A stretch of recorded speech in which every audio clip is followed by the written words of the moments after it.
Hello students, आज हम discuss करेंगे right of registered trade union. Registered trade union के क्या राइट्स हैं। तो इसका राइट्स पहला दिखता है सेक्शन 13 में, जिसमें एक आ गया है कि जो ट्रेड यूनियन है वो आफ्टर रजिस्ट्रेशन अपने नाम से बॉडी कॉरपोरेट, ठीक है, रजिस्ट्रेशन के बाद क्या हो जाएगी, बॉडी कॉरपोरेट हो जाएगी अपने नाम से। उसका इस बॉडी कॉरपोरेट का निगमित निकाय होने का क्या परिणाम होगा, क्या कॉन्सिक्वेंस होगा। उसका परिणाम ये होगा कि ये परपेचुअल सक्सेशन करेगी, शाश्वत उत्तराधिकार करेगी। दूसरा, इसकी एक कॉमन सील हो सकेगी, और ये क्या है, कोई मूवेबल और इमूवेबल प्रॉपर्टी एक्वायर कर सकेगी और होल्ड कर सकेगी। दूसरा, ये अपने नाम से कॉन्ट्रैक्ट कर सकेगी। तीसरा, ये अपने नाम से किसी व्यक्ति के ऊपर सूट फाइल कर सकेगी, और इसके ऊपर भी इसके नाम से सूट फाइल किया जा सकेगा। चलिए, सेक्शन 15 में रजिस्टर्ड ट्रेड यूनियन को ये राइट है कि वो एक जर्नल फंड एस्टेब्लिश कर सके। जर्नल फंड को हम लास्ट वीडियो में डिस्कस कर चुके थे।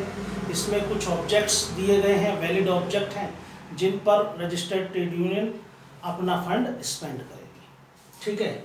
दूसरा, सेक्शन 16 में भी रजिस्टर्ड ट्रेड यूनियन को ये राइट है कि वो एस्टेब्लिश कर सकती है क्या, पॉलिटिकल फंड।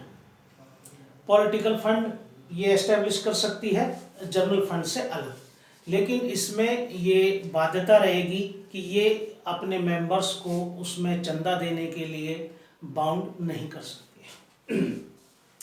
नेक्स्ट राइट इसके सेक्शन 17, 18 और 19। सेक्शन 17, 18, 19 ये एक साथ पढ़ना है। इसमें रजिस्टर्ड ट्रेड यूनियन को क्या है, इम्यूनिटी है, उन्मुक्ति दी गई है। किससे? क्रिमिनल, सिविल और कॉन्ट्रेक्चुअल प्रोसीडिंग से।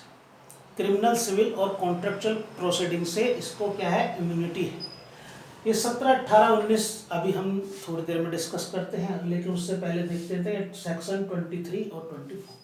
सेक्शन 23 क्या है, चेंज ऑफ नेम। उसको राइट है रजिस्टर्ड ट्रेड यूनियन को कि वो अपना नाम परिवर्तित कर सकती है, लेकिन उसको इसके लिए उसे क्या चाहिए, 2/3 मेंबर्स की कंसेंट चाहिए। 2/3 मेंबर की कंसेंट से ये अपना नाम चेंज कर सकती है। 24, रजिस्टर्ड ट्रेड यूनियन का ये राइट है, इसका अमेलगमेशन का। 2 या 2 से अधिक रजिस्टर्ड ट्रेड यूनियन एक साथ समामेलन या अमेलगमेशन कर सकती है, ठीक है, विद और विदाउट डिसोल्यूशन, विद डिसोल्यूशन और विदाउट डिसोल्यूशन। लेकिन इसी में एक प्रोवाइजो भी दिया हुआ है, उसमें ये कहा गया है कि जो जिनका अमेलगमेशन किया जा रहा है उसके आधे मेंबर इस संबंध में वोट करेंगे, जिनको वोट देने का राइट है, आधे मेंबर्स इस फेवर में हो, और उसके 60% vote records in favour of proposal, उस प्रपोजल के फेवर में होने चाहिए 60%, तब जाकर के ये अमेलगमेशन कंप्लीट होगा। अब जो हमारा 17, 18, 19 सेक्शन रह गया था उसको हम डिस्कस कर लेते हैं। इस पहले में क्या है, क्रिमिनल प्रोसीडिंग या क्रिमिनल सूट से उसको इम्यूनिटी क्या है। इसमें क्या है, नो ऑफिस बियरर और मेंबर शैल बी पनिश्ड नहीं किए जाएंगे, किसमें, इन सेक्शन 120B के क्लॉज 2 में ऑफ आईपीसी का 120B में क्रिमिनल कॉन्स्पिरेसी के लिए पनिशमेंट है। क्रिमिनल कॉन्स्पिरेसी मतलब आपराधिक षड्यंत्र के लिए, ठीक है। इसमें इसको इम्यूनिटी है।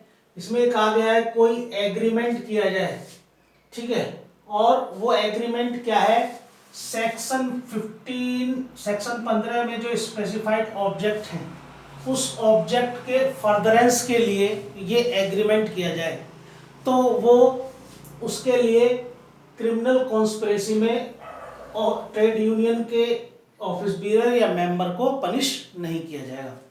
लेकिन अगर ये एग्रीमेंट कैसा है, कमिट ऑफेंस करने का एग्रीमेंट है, तो फिर ये इम्यूनिटी इसको नहीं मिलेगी।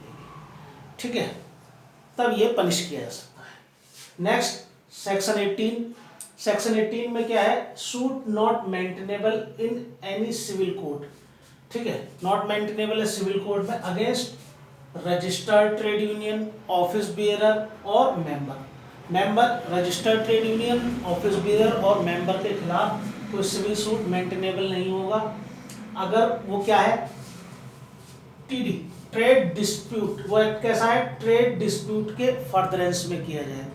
और क्या कर रहा है उसमें, वो उस एक्ट से इंड्यूस कर रहा है किसी पर्सन को क्या करे, break a contract of employment of contract को ब्रीच करे। दूसरा इंटरफेरेंस कर रहा है, इंटरफेरेंस मतलब हस्तक्षेप कर रहा है किसमें, किसी ट्रेड में, बिजनेस में, एम्प्लॉयमेंट में, किसी व्यवसाय में, ठीक है, किसी कारोबार में या किसी नियोजन में हस्तक्षेप कर रहा है, तो उसके लिए ये सिविल कोर्ट में